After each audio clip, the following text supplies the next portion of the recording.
अभी आपको खबर दें, चेयरमैन पीटीआई के खिलाफ साइफर तहकीकात के लिए कार्रवाई के केस में वफाकी हुकूमत की हुक्म इम्तना वापस लेने की दरखास्त पर समाअत में लाहौर हाईकोर्ट ने चेयरमैन पीटीआई से 17 जुलाई के लिए जवाब तलब कर लिया है। बोलने के नुमाइंदा अब्दुर्रहमान हमें मजीद अपडेट करेंगे। जी अब्दुर्रहमान।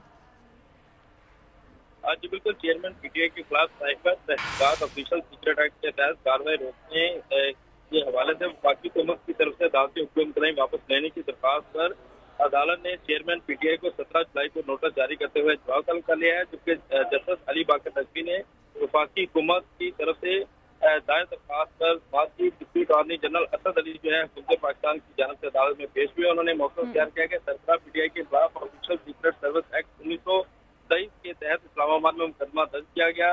वफाकी हुकूमत ने आईनी इख्तियार इस्तेमाल कर एफआईए को मामले की तहकीकात का हुक्म किया। एफआईए ने साइबर तहकीकात के लिए चेयरमैन पीटीआई को 30 नवंबर को तलबी का नोटिस दे दिया। चेयरमैन पीटीआई ने हकाइक पाकर लाहौर हाईकोर्ट से रजू किया। अदालत ने वफाकी हुकूमत का मौका सुने बगैर एफआईए नोटिस पर अमल दरामद मुअत्तल कर दिया है। लिहाजा अदालत एफआईए को तफ्तीश का अमल जारी रखने का हुक्म देते हुए अपना जारी करता हुक्म वापस ले, जिस पर अदालत ने चेयरमैन पीटीआई को 17 जुलाई के लिए नोटिस जारी करते हुए जवाब तलब कर दिया। ठीक है, 17 जुलाई के लिए नोटिस जारी किया गया है। अब्दुर्रहमान, आप हमारे साथ ही रहेगा। दूसरी एक और खबर लाहौर हाईकोर्ट से